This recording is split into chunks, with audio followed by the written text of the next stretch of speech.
Dans la filière ECDTI, il y a des promotions de petits effectifs, 24 apprentis par groupe, par année. Et ces apprentis sont recrutés directement en troisième année. Il y a 80% à peu près des promos qui viennent de DUT, essentiellement DUT GE2I, un petit peu DUT RET aussi et MP. Alors, la spécificité d'une formation par apprentissage, c'est qu'on passe beaucoup de temps en entreprise. Donc, dans la formation ECDTI, vous êtes en alternance donc des périodes école et des périodes en entreprise. Et au total, vous allez passer 100 semaines en entreprise, c'est-à-dire à peu près 2/3 de votre temps, avec une alternance qui évolue tout au long de la formation. C'est à peu près 1 mois école et 1 mois entreprise au démarrage. Et en dernière année, vous passez quasiment tout votre temps en entreprise. La deuxième spécificité d'une formation par apprentissage, c'est que vous allez avoir un statut de salarié, donc non plus étudiant. Donc vous êtes soumis aux 35 heures, aux congés, à poser, etc. Et voilà, donc ça veut dire qu'en résumé que c'est une formation dans laquelle vous allez être salarié et vous allez engranger une grosse expérience professionnelle. Alors, les disciplines enseignées dans la formation CDTI sont axées sur plusieurs pôles. On a déjà 70% de disciplines qui sont plutôt à dominante scientifique et les 30% restants qui sont plutôt des disciplines sciences humaines qui sont comme la gestion de projet, le management ou encore le sport et les langues vivantes.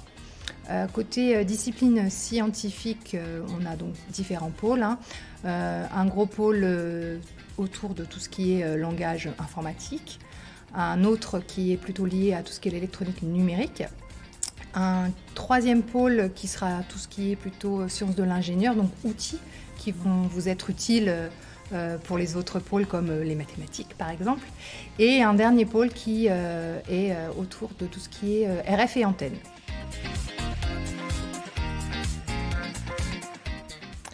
Alors en ECDTI, il n'y a pas vraiment de stage obligatoire puisque vous êtes déjà en entreprise les 2/3 du temps.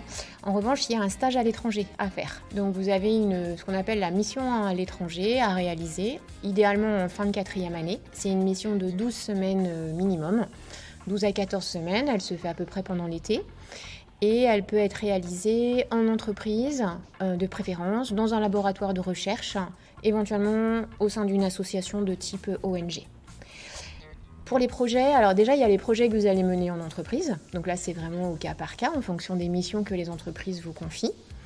Et puis ensuite il y a alors en 4e année un projet électronique, un côté sciences. Côté sciences humaines vous avez un projet autour de l'entrepreneuriat et de l'innovation. En 5e année on va vous proposer un projet recherche. Et je reviens un peu en arrière, en 3e année, il y a un challenge de créativité qui est une sorte de mini-projet condensé sur 48 heures pour faire émerger des idées. Alors, dans notre filière, les débouchés sont nombreux, tout comme d'autres filières au sein de l'INSA. Vous pourrez devenir ingénieur dans tous les domaines de la recherche et du développement. Alors j'entends ingénieur d'études, ingénieur de tests ou validation, ingénieur produit, ingénieur de développement, ingénieur conception.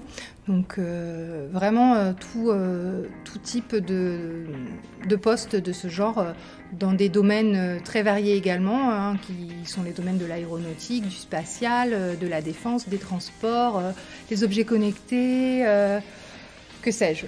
Tous les domaines où à forte composante électronique. Nos apprentis sont actuellement en majorité en apprentissage dans des entreprises telles que Thales, Orange, la DGA ou ST, mais également dans de nombreuses start-up dans les domaines des systèmes embarqués ou des objets connectés. Donc c'est à vous de trouver votre terrain d'apprentissage dans le domaine qui vous intéresse. Alors attention, pour candidater en ECDTI, c'est pas la même procédure que pour candidater dans d'autres départements de spécialité en 3e année. Donc il faut que vous alliez sur la page spécifique ECDTI sur notre site internet et que vous téléchargiez le dossier de recrutement qui est vraiment spécial juste pour cette formation-là. Et tout est expliqué sur notre site. Mais c'est un dossier séparé. Donc vous pouvez candidater à la fois en formation initiale et chez nous, mais pensez bien à faire 2 dossiers. Nous vous encourageons fortement à candidater dans la filière par apprentissage. C'est vraiment une filière qui a de l'avenir et de plus en plus d'entreprises sont intéressées par cette façon de recruter leurs nouveaux ingénieurs. Nous encourageons aussi fortement les jeunes femmes à candidater. Vous êtes tout aussi capable qu'un homme pour devenir ingénieur en électronique. La preuve, je suis ingénieur en électronique et franchement, c'est chouette.